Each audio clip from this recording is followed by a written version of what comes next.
नमस्कार, मैं रुचि पांडे आपका स्वागत करती हूं हमारे खास कार्यक्रम दुनिया दरबार में। पाकिस्तान के प्रधानमंत्री इमरान खान के लिए सबसे बड़ी मुसीबत बने मौलाना खादिम रिजवी की अचानक मौत हो जाने से सत्ताधारियों ने जहां राहत की सांस ली है, तो वहीं विपक्षी पार्टी लगातार इमरान सरकार पर इसके पीछे साजिश रचने का आरोप लगा रही है। इस खबर को जानने से पहले चलिए जान लेते हैं कुछ अन्य खबरों को।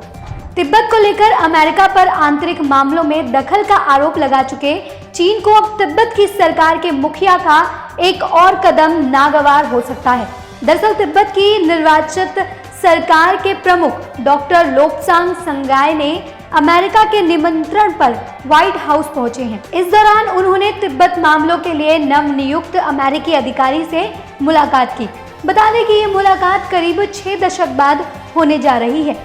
पाकिस्तान ने शनिवार को भारतीय उच्चायोग के प्रभारी को तलब किया और भारत के इस दावे को खारिज कर दिया कि पाकिस्तानी आतंकवादी संगठन जैश ए मोहम्मद जम्मू कश्मीर में स्थानीय चुनाव से पहले वहां हमलों की साजिश रच रहा है। बता दें कि इससे कुछ घंटे पहले ही भारत ने नई दिल्ली में पाकिस्तान उच्चायोग के प्रभारी को तलब किया था और कहा था कि पाकिस्तान को उसके क्षेत्र से गतिविधियां चला रहे आतंकवादियों तथा आतंकवादी समूहों के समर्थन की अपनी नीति को छोड़ देना चाहिए। ट्विटर अमेरिका के राष्ट्रपति के आधिकारिक पोस्ट अकाउंट का नियंत्रण राष्ट्रपति चुनाव में विजय हुए जो बिडेन को 20 जनवरी को उनके शपथ ग्रहण करते ही सौंप देगी।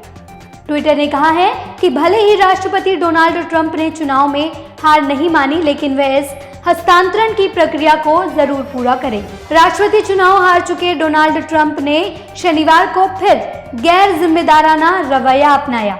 जी हां, G20 समिट के एक सेशन में महामारी पर चर्चा हो रही थी। ट्रंप सिर्फ 13 मिनट रुके और कुछ देर बाद अपने गोल्फ क्लब में नजर आए। चलिए अब जान लेते हैं आज की मुख्य खबर।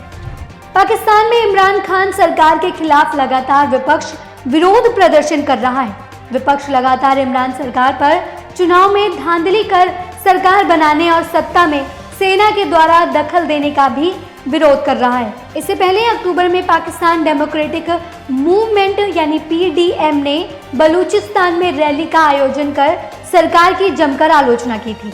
तब इमरान सरकार ने 11 विपक्षी पार्टियों के समूह PDM को भारतीय जनता पार्टी की नकल करने का आरोप लगा दिया था।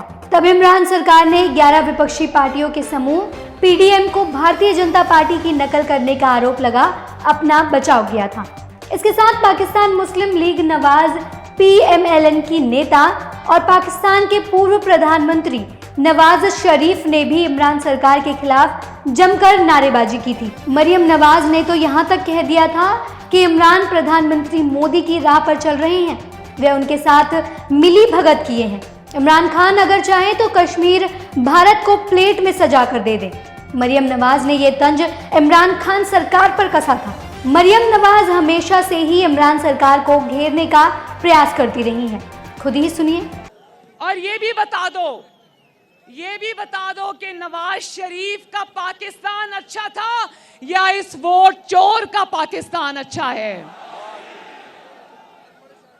वो जो आपको वादे किए गए थे 2.5 साल पहले, जिनके बारे में आज पूछो तो कहता है मेरे पास जादू का कोई बटन नहीं है कि मैं जिसको दबा दूं तो नया पाकिस्तान बन जाएगा।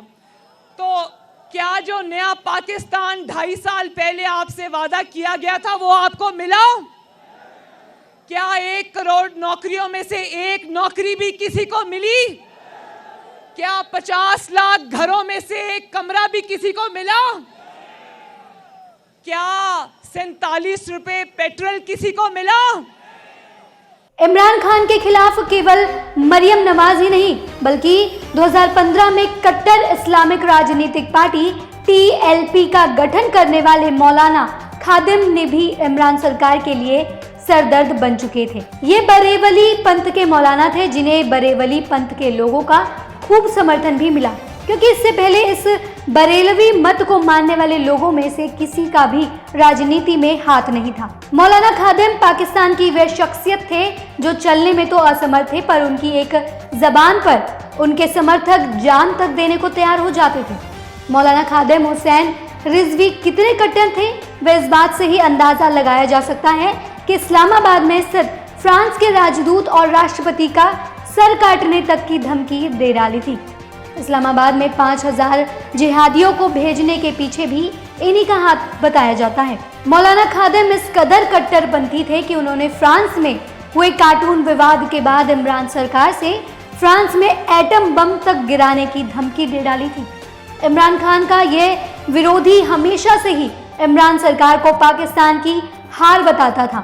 मौलाना खादिम ने कई बार अपनी सभा रैलियों में इमरान सरकार को कश्मीर को आजाद कराने के लिए इमरान सरकार को ललकारा था और धारा 370 का हटना भी इमरान सरकार की मात बताया था। मौलाना खादिम के अनुसार भारत में आगरा से लेकर कुतुब मीनार और सभी मस्जिदें पाकिस्तान की ही जागीर है और वह और उनके समर्थक जल्द ही भारत से बाबरी मस्जिद के विध्वंस का बदला लेने वाले हैं।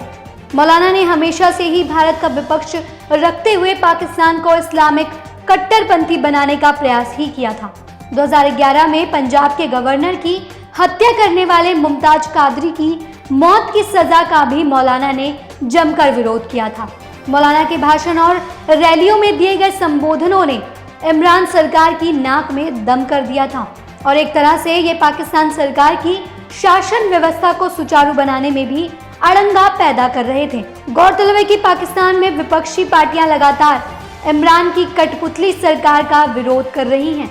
इस बीच मौलाना खादिम की अचानक मौत हो जाने के पीछे इमरान सरकार पर देश में कई सवाल खड़े हो रहे हैं। कई लोगों के अनुसार इस मौत के पीछे इमरान सरकार और आईएसआई का हाथ भी बता रहे हैं। अब बड़ा सवाल ये उठता है कि क्या पाकिस्तान में इन दिनों आईएसआई और सेना को डर लग रहा था कि मौलाना खादिम रिजवी के भड़काऊ बयान पाकिस्तान में जन विद्रोह हो सकता है। पाकिस्तान में विपक्ष के विरोध के बीच अचानक किसी विपक्षी नेता की मृत्यु हो जाना इमरान सरकार से बड़ा सवाल खड़ा करती है और ये सवाल सरकार से पूछना लाजमी भी है।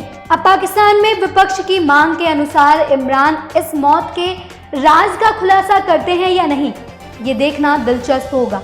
पाकिस्तान से जुड़ी इस खबर पर हम लगातार नजर बनाए हुए हैं।